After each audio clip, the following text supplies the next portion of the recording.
আজি বিয়লি ভাগত যেতিয়া ৰাজ্যৰ মুখ্য সচিব আৰু আৰক্ষী সঞ্চালক প্ৰধানে সংবাদমেলৰ আয়োজন কৰিছিল সমগ্ৰ অসমবাসীয়ে যথেষ্ট অধীৰ আগ্ৰহেৰে ৰখি আছিল সকলোৱে আশা কৰিছিল যে কাইলৈৰ পৰা কিছু শিথিলতা অনা হ'ব বুলি কৈছিল শিথিলতা অনা হ'ব কাৰ্যত যি ঘোষণা দেখা গ'ল কোনো ধৰণৰ বিশেষ শিথিলতা অহা নহ'ল চৰকাৰী কৰ্মচাৰীক আহিব পাৰিব কাৰ্যালয়লৈ গাড়ী চলাব নোৱাৰিব চৰকাৰে গাড়ীৰ ব্যৱস্থা কৰিব গুৱাহাটী মহানগৰীৰ ঠিকে আছে কিন্তু ৰাজ্যৰ অন্যান্য প্ৰান্তত কৰ্মচাৰীসকল বিভিন্ন গ্ৰাম্য অঞ্চলত সিঁচৰিত হৈ থাকে তেওঁলোকক যদি নিজে গাড়ী বা বাইকত আহিব নোৱাৰে চিটি বাছ যদি নাথাকে তেওঁলোকক কেনেকৈ কাৰ্যালয়লৈ আনিব সেইটো এটা প্ৰশ্নৰ বিষয় গতিকে এক কথাত ক'বলৈ গ'লে কাৰ্যালয় কাইলৈ পৰা খুলিব যদিও কেৱল খুলিব লাগে কাৰণে খোলাৰ দৰে হ'ব আৰু আৰক্ষী আৰু কঠোৰ হ'ব বুলি কোৱা হৈছে ভাল কথা এটাই কৈছে যে মটৰচাইকেলত এজন ব্যক্তি ঘূৰিব পাৰিব গাড়ীত কেৱল দুজন ব্যক্তি ঘূৰিব পাৰিব গাড়ীত ঘূৰিলেও আপোনালোকে সাধাৰণতে ডিষ্টেঞ্চ মেইনটেইন কৰিবলৈ চেষ্টা চলাব অৰ্থাৎ গাড়ী যিজনে চলাব লগৰ মানুহজনক কাষত নবহাই পিছফালে বহাবলৈ চেষ্টা কৰক সেইটো ভাল কথা এতিয়া কি হ'ব 3 তাৰিখৰ পিছত লকডাউন সম্পূৰ্ণৰূপে প্ৰত্যাহাৰ হ'ব নেকি এই বিষয়ে আলোচনা চলি থকা অৱস্থাতে আজি তেলেংগানা চৰকাৰে নিজাববীয়াকৈ 7 মে পৰ্যন্ত লকডাউন বৃদ্ধি কৰিছে কেন্দ্ৰীয় চৰকাৰতকৈ আগে তৎপৰতা দেখুৱাইছে তেলেংগানা চৰকাৰখনে গতিকে এনে ধৰণৰ ঘটনা বিভিন্ন প্ৰান্তত সংঘটিত হ'ব নেকি এইবোৰ প্ৰশ্ন বিভিন্নজনৰ মাজত আহিছে কিন্তু এইখিনি সময়তে প্ৰশ্ন হৈছে যে লকডাউন বৃদ্ধি হোৱাৰ ফলত সাধাৰণ শ্ৰেণীৰ লোকসকল যথেষ্ট বিপাঙত পৰিছে নেকি মই বাৰে বাৰে সেইখিনি লোকৰ কথা কৈছোঁ যি বিভিন্ন ব্যৱসায়িক প্ৰতিষ্ঠানত কাম কৰি আছিল প্ৰাইভেট কোম্পানীত কাম কৰি আছিল বহু প্ৰাইভেট কোম্পানীত ইতিমধ্যে ছাঁটাই অভিযান আৰম্ভ হৈছে খবৰ অনুসৰি যে এনে ধৰণৰ যে 50% 50% কৰ্মচাৰীক চাকৰিৰ পৰা বাদ দিয়াৰ প্ৰস্তুতি চলাইছে বহুকেইটা কোম্পানীত এনে ধৰণৰ নিয়ম কৰা হৈছে যে 15 তাৰিখৰ পিছত 15 এপ্ৰিলৰ পিছত লকডাউন নুখোলা পৰ্যন্ত যিমানে ঘৰত বহি থাকক আৰু তেওঁলোকক দৰমহা দিয়া নহ'ব ঘৰত দৰমহা বিভিন্নভাৱে কাম কৰি থাকিব লাগিব গতিকে লকডাউনৰ প্ৰক্ৰিয়া অব্যাহত থাকিলে এইসকল লোকৰ কি অৱস্থা হ'ব আপোনালোকে কল্পনা কৰক অৱশ্যে ৰাজ্য চৰকাৰ কৰ্মচাৰীয়ে দৰমহা পাব যদিও চৰকাৰৰ পুঁজি মুঠেই ভাল নহয় আজি হিমন্ত বিশ্ব শৰ্মাই ঘোষণা কৰিছে যে অহা মাহৰ দৰমহা পূৰ্বৰ দৰে 1 তাৰিখে দিব পৰা নাযাব 6-7 তাৰিখে দিব পৰা যাব জুন মাহৰ দৰমহা দিব পৰা যাবনে নাই সেই কথা এতিয়াও স্পষ্ট হোৱা নাই কিন্তু এই মুহূৰ্তত ব্ৰেকিং নিউজ আহিছে যে কেন্দ্ৰীয় চৰকাৰৰ ফালৰ পৰা বিভিন্ন ৰাজ্য চৰকাৰলৈ ধন প্ৰেৰণ কৰাৰ সিদ্ধান্ত লৈছে ইতিমধ্যে বৃহৎ পৰিমাণৰ ধন মুকলি কৰি দিছে আৰু সেই ধনৰে হয়তো চৰকাৰে দৰমহা দিব পাৰিব ভাল কথা চৰকাৰী কৰ্মচাৰীয়ে দৰমহা পাব কিন্তু সাধাৰণ শ্ৰেণীৰ লোকৰ কি হ'ব সাধাৰণ শ্ৰেণীৰ লোকে এতিয়া যিসকলে দৈনিক উপাৰ্জন কৰিছিল তেওঁলোকৰ অৱস্থা কি হ'ব সেই বেলেগ কথা সেই কথা আমি সকলোৱে জানো কিন্তু এই সকল লোকৰ কি হ'ব যিসকলে ব্যক্তিগত প্ৰতিষ্ঠানত কাম কৰি আছিল তেওঁলোকক চাকৰিৰ পৰা নিশ্চয় খেদুৱা হ'ব ব্যাপক হাৰত ছাঁটাই অভিযান আৰম্ভ হ'ব আৰু দেশত কি অৱস্থা হ'ব আপুনি কল্পনা কৰক আজি কেন্দ্ৰীয় চৰকাৰৰ ফালৰ পৰা যি ধন দিয়া হৈছে ৰিজাৰ্ভ বেংকে নতুনকৈ ধন চফা কৰা মুদ্ৰা চফা কৰিছে বুলি কোৱা হৈছে যদি সেয়ে হয় কেইমাহমানৰ পিছত সাংঘাতিক ধৰণৰ মুদ্ৰাস্ফীতি হ'ব আজিৰ তাৰিখত আপুনি বয় বস্তু অধিক হাৰত কিনিবলগীয়া হৈছে আৰু অভ্যাস আপোনালোকে সেইটো ৰাখি থওক আমাৰ দৃঢ় বিশ্বাস যিটো গতিত মুদ্ৰাস্ফীতি হ'ব সেই মূল্যতে সেই সামগ্ৰী কেইদিনমানৰ পিছত কিনিবলগীয়া হ'ব অৰ্থাৎ আপুনি বেছি মূল্যত যি সামগ্ৰী ক্ৰয় কৰিছে সেই সামগ্ৰীৰ মূল্য তেনেকুৱা গতিতে থাকিব গতিকে একমাত্ৰ উপায় এতিয়াৰ পৰাই আপুনি কৃপণ হ'বলৈ চেষ্টা কৰক নহ'লে পৰিৱেশ পৰিস্থিতি ভাল নহয় পৰিৱেশ পৰিস্থিতি মুঠেই ভাল নহয় এইবাবে যে কৰোনাত নতুন খবৰ আহিছে কৰোনাত অসমত আক্ৰান্ত লোকৰ সংখ্যা 34তে সীমাবদ্ধ আছিল আৰু আজি ইয়াৰে কেইবাজনকো ডিচাৰ্জ কৰি দিয়া হৈছে এই মুহূৰ্তত চৰকাৰে দাবী কৰিছে যে অতি শীঘ্ৰে আটাইবোৰকে ডিচাৰ্জ কৰি দিব পৰা যাব কিন্তু সেইটো ডাঙৰ কথা নহয় ডাঙৰ কথাটো হৈছে যে ভাৰতবৰ্ষত আচলতে কৰোনাত যিটো হাৰত মানুহ আক্ৰান্ত হ'ব লাগিছিল সেই ধৰণে আক্ৰান্ত হোৱা নাই আমি তাৰ বাবে চৰকাৰৰ পদক্ষেপক ধন্যবাদ জনাইছোঁ কিন্তু বাস্তৱিকতে সেয়া সত্য জানো দেখা গৈছে আমেৰিকাৰ যুক্তৰাষ্ট্ৰত ব্যাপক হাৰত টেষ্ট কৰা হৈছে ৰেপিড টেষ্ট য'তে ত'তে কৰা হৈছে কিন্তু ভাৰতবৰ্ষত ৰেপিড টেষ্টৰ প্ৰক্ৰিয়া আজিৰ পৰা আৰম্ভ হৈছেহে নতুন দিল্লীত আজি দেখা গৈছিল যে অৰবিন্দ কেজৰিৱালৰ নেতৃত্বত দিল্লী চৰকাৰে আজি সন্ধিয়াৰ ভাগত প্ৰথমবাৰৰ বাবে ৰেপিড টেষ্ট পৰীক্ষা কৰিছিল 56 জন লোকৰ আৰু এই 56 জন লোকৰ আটাইকেইজনে নিগেটিভ ওলাইছে অৰ্থাৎ কোনো এজন কৰোনা আক্ৰান্ত নহয় এইখিনি সময়ত এনেধৰণৰ চিকিৎসকসকলে অভিযোগ কৰিছে যে যিটো হাৰত টেষ্ট কৰিব লাগিছিল সেইটো হাৰত টেষ্ট নকৰাৰ বাবেহে আচলতে কৰোনাত আক্ৰান্তৰ লোকৰ সংখ্যা ভাৰতত কম ওলাইছে আমেৰিকা যুক্তৰাষ্ট্ৰত প্ৰায় 50,000 ওচৰা-ওচৰি হ'বলৈ গৈছে কিন্তু ভাৰতত এই গতি লোৱা নাই 17,000-18,000 ভিতৰতে সীমাবদ্ধ থাকিবলগীয়া হৈছে কিন্তু ব্যাপক হাৰত যদি ৰেপিড টেষ্ট কৰা হয় এই সংখ্যা যথেষ্ট হ'ব নেকি কিন্তু এইখিনিতে আপোনালোকক এটা ভয়ানক খবৰ দিবলৈ আহিছোঁ যিটো খবৰ শুনি আপুনি ভয় খাব এই খবৰটো শুনি ভয় খোৱাটো উচিত কেৱল আপুনিয়ে নহয় আমিও এই খবৰ শুনাৰ পিছত ভয় খাইছোঁ সমগ্ৰ ভাৰতবাসীৰ বাবে অসমবাসীৰ বাবে এটা ভয় লগা খবৰ কৰোনা সংক্ৰান্তীয়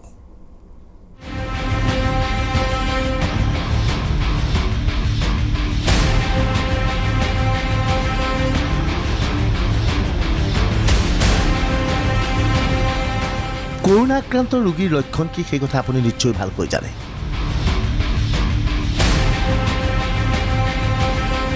পানী লগা জ্বৰ, কাহ, শ্বাস প্ৰশ্বাসত কষ্ট ইত্যাদি ইত্যাদি। গতিকে স্বাভাৱিকতে এনে ৰোগ হ'লে আপুনি সাৱধানতা অৱলম্বন কৰে। কিন্তু আটাইতকৈ ভয়ানক ঘটনা এই যে এইবাৰ দেশত নতুন ৰূপত আহি পৰিছে কৰোনা।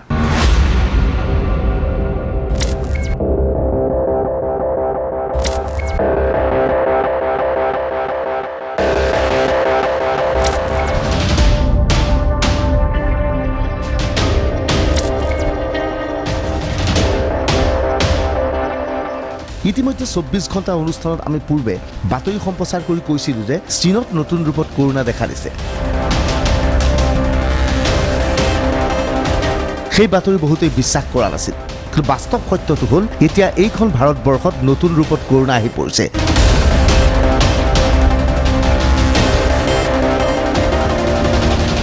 নতুন ৰূপত অহা কৰোনা পূৰ্বৰ কৰোনাতকৈ অধিক ভয়াৱহ।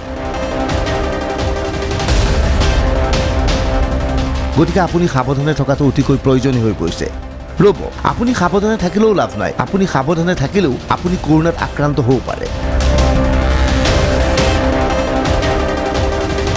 আৰু আপুনি যে কৰোনাত আক্ৰান্ত আপুনি নিজেই গম নাপাব পাৰে। নিশ্চয় এই কথা শুনি ভয় খাইছে। তেনেহ'লে বিতং তথ্য জানি লওক।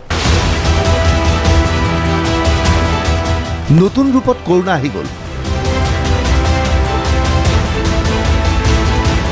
চীনৰ পৰা দেশলৈ আহি পালে নতুন ৰূপত ভয়াৱহ কৰোনা।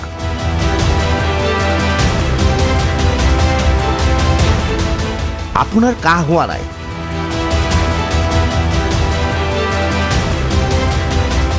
আপোনাৰ পানী লগাও হোৱা নাই,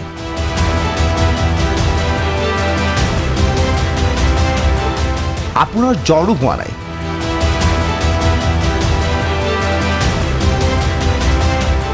শ্বাস প্ৰশ্বাসত আপুনি কষ্টও পোৱা নাই,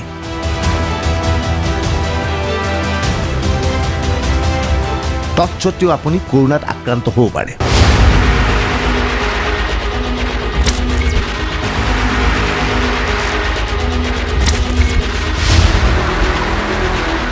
নিশ্চয় এই বাতৰি শুনি আপুনি হতবাক হৈ পৰিছে, আপুনি সচকিত হৈ পৰিছে। এয়া কি?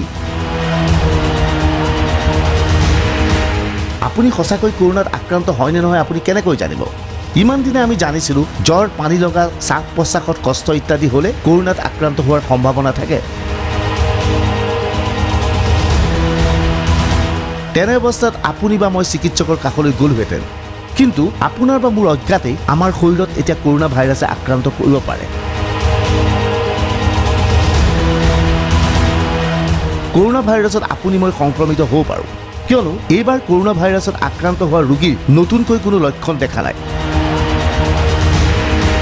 শুনি আচৰিত হ'ব, এইখন ভাৰতবৰ্ষত এনেধৰণৰ ঘটনা সংঘটিত হৈছে।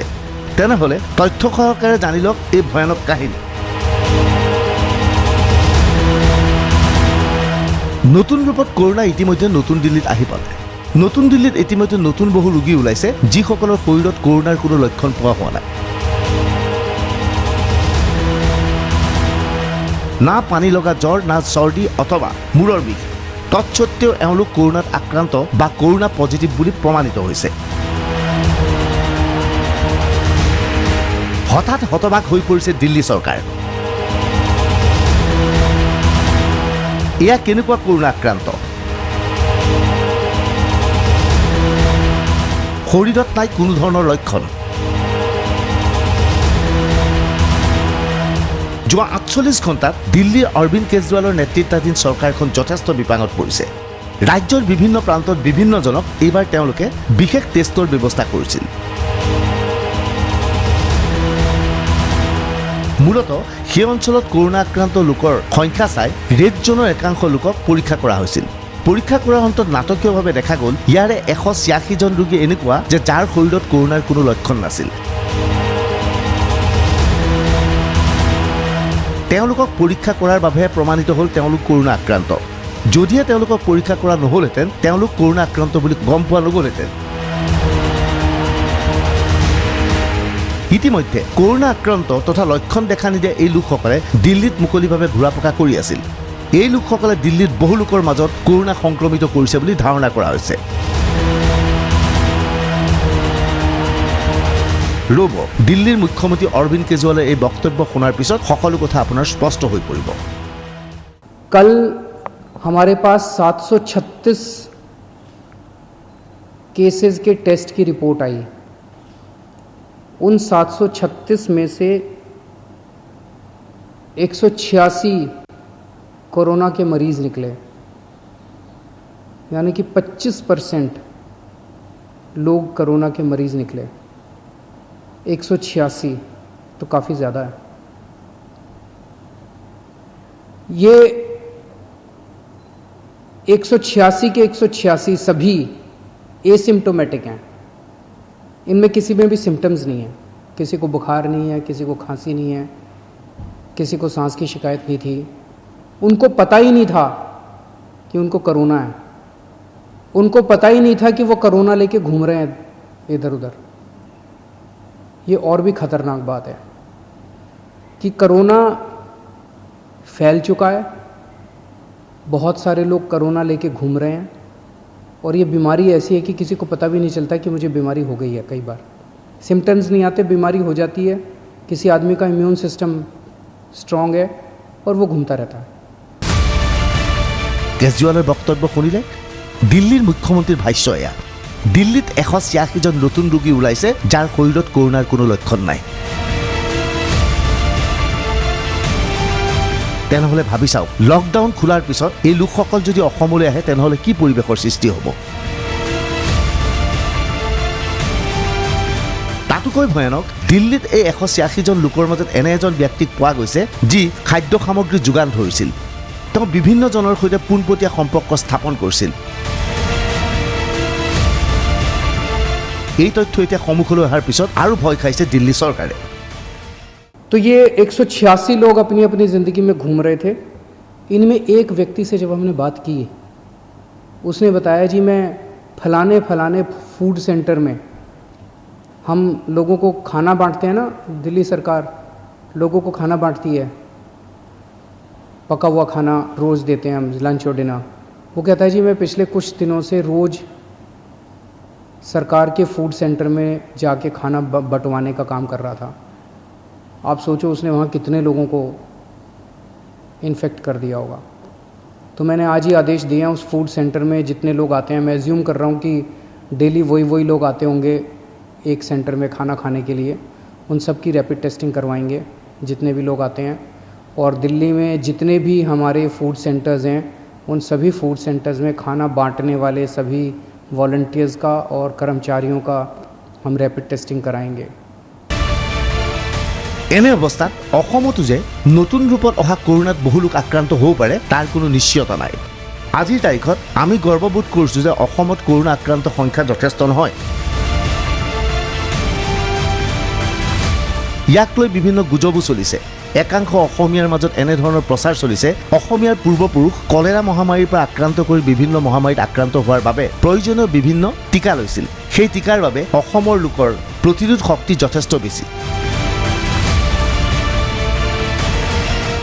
বহুতে এনেধৰণৰ প্ৰচাৰ চলাইছে, অসমৰ ব্যক্তিয়ে 3 সাঁজকৈ ভাত খায়, ভাতত কাৰ্বহাইড্ৰেট উৎপন্ন হয়, যাৰ ফলত আমাৰ প্ৰতিৰোধ শক্তি বেছি। সেয়েহে অসমত কোনো অসমীয়া লোক কৰোনা ৰোগত আক্ৰান্ত হোৱা নাই বুলি ৰাজ্যৰ ভিন্ন প্ৰান্তত অপপ্ৰচাৰ চলিছে। কিন্তু বাস্তৱতে কি? বাস্তৱতে এইখন অসমত এনে বহু ব্যক্তি আছে নেকি যি কৰোনা ৰোগত আক্ৰান্ত কিন্তু তেওঁলোকৰ লক্ষণ দেখা নাই? যিদৰে নতুন দিল্লীত 186জন লোকৰ শৰীৰত কৰোনা ভাইৰাছ পোৱা গৈছে বা COVID-19 পোৱা গৈছে যদিও তেওঁলোকৰ মাজত লক্ষণ মুঠেই নাছিল। অসমত সঁচাই কৰোনা আক্ৰান্ত 30 জনৰ ওচৰা-ওচৰি নেকি?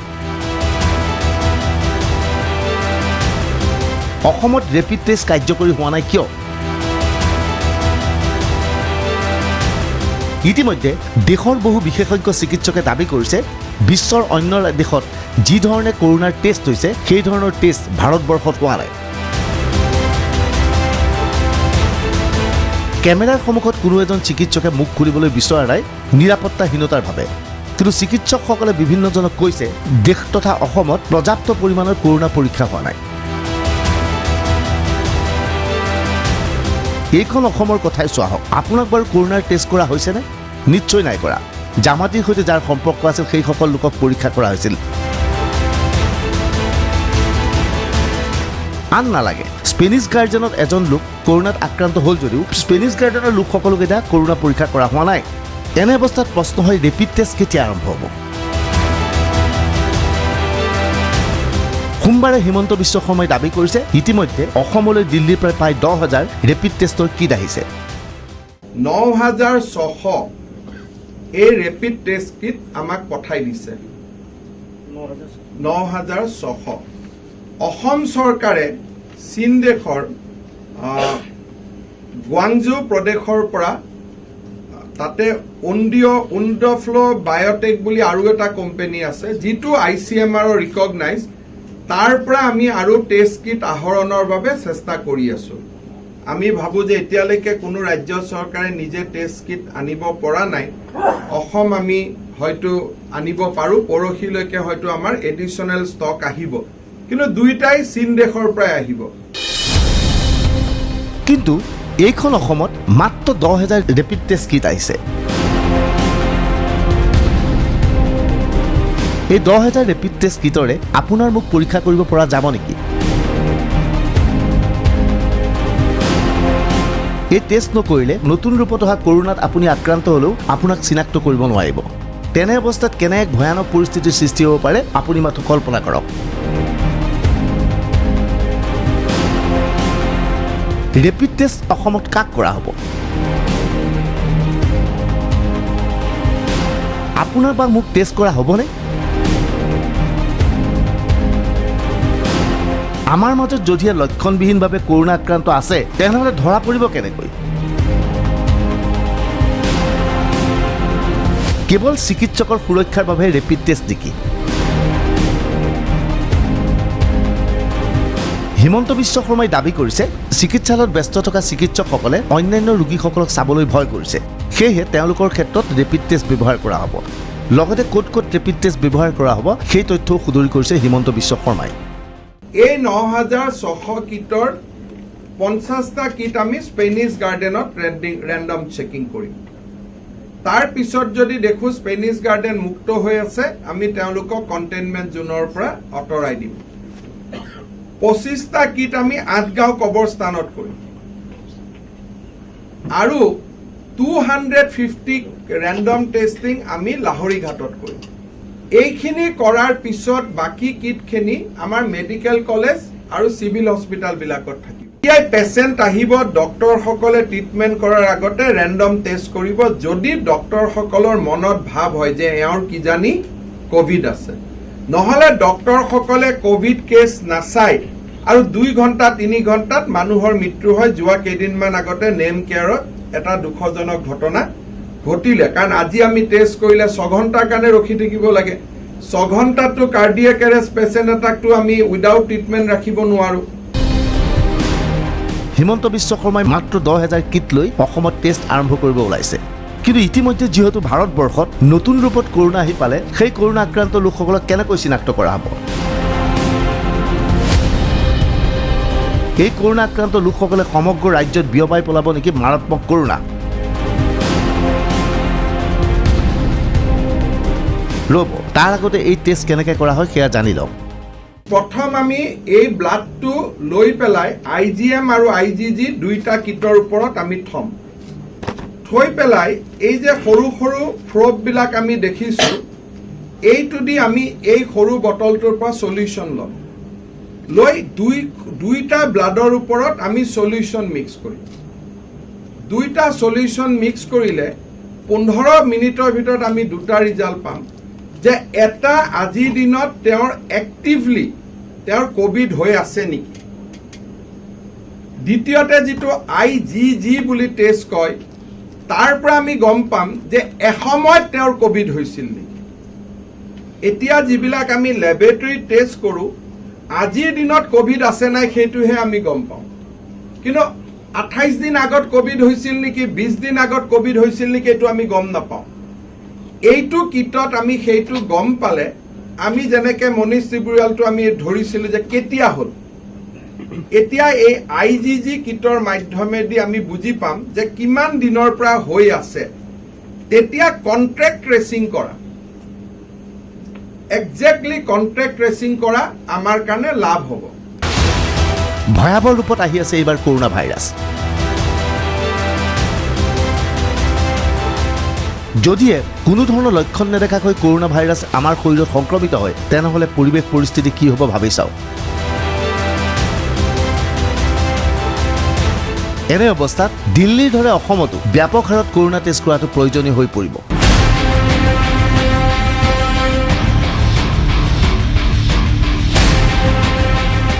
ব্যুৰ' ৰিপৰ্ট DY 365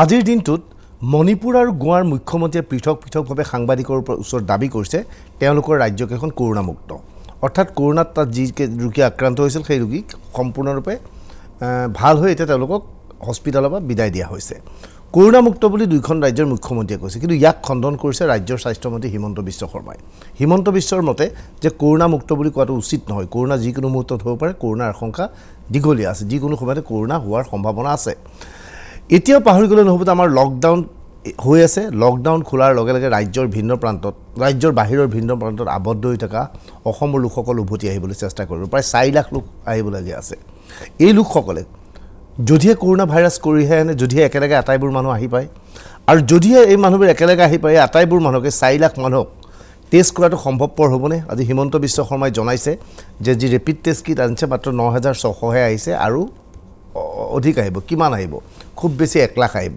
কিন্তু 4 লাখ লোক যদি ৰাজ্যৰ বাহিৰৰ পৰা আহে তেতিয়াহ'লে কি পৰিৱেশ পৰিস্থিতিৰ সৃষ্টি হ'ব সেয়ে চৰকাৰে ভয় খাইছে যে এই গোটেই প্ৰক্ৰিয়াটো দীঘলীয়া হ'ব নেকি যে জুন বাদ দিয়ক July August September October Bihu পৰ্যন্ত পাব নেকি ছেপ্টেম্বৰত ইতিমধ্যে খবৰ আহিছে অক্সফোৰ্ড ইউনিভাৰ্চিটিৰ চিকিৎসকৰ দল এটাই কৰোনা ভাইৰাছৰ প্ৰতিষেধকৰ কাম আগবঢ়াইছে আৰু তেওঁলোকে দাবী কৰিছে ছেপ্টেম্বৰৰ ভিতৰত তেওঁলোকৰ প্ৰতিষেধক প্ৰস্তুত হৈ যাব তাৰমানে ছেপ্টেম্বৰ পৰ্যন্ত আমাৰ হাতত কোনো সলিউশ্যন বা আমাৰ হাতত কোনো সমাধান নাথাকিব নেকি ইয়াৰ লগে লগে দেশৰ বা ৰাজ্যৰ আৰ্থিক অৱস্থা কি হ'ব সেয়া কল্পনা কৰক আমি কিছু সময়ৰ আগতে কৈছিলোঁ যে ৰাজ্য চৰকাৰৰ কেন্দ্ৰই কিছু সাহায্য ঘোষণা কৰিছে কিমান সাহায্য দিছে সেই কথা আমি স্পষ্টভাৱে জনা নাছিলোঁ কিন্তু এই মুহূৰ্তত হিমন্ত বিশ্ব শৰ্মাই টুইট যোগে জনাইছে কেন্দ্ৰীয় চৰকাৰৰ ফালৰ পৰা অসম চৰকাৰলৈ আৰম্ভণিতে 1441 কোটি টকা অনুদান হিচাপে আগবঢ়াইছে কিন্তু 1441 কোটি টকা যথেষ্ট নহয় অসম চৰকাৰ কৰ্মচাৰীক দৰমহা দিয়াৰ বাবদেই চৰকাৰৰ মাহিলী ব্যয় হয় প্ৰায় 3000 কোটি টকা গতিকে ভাবি চাওক যে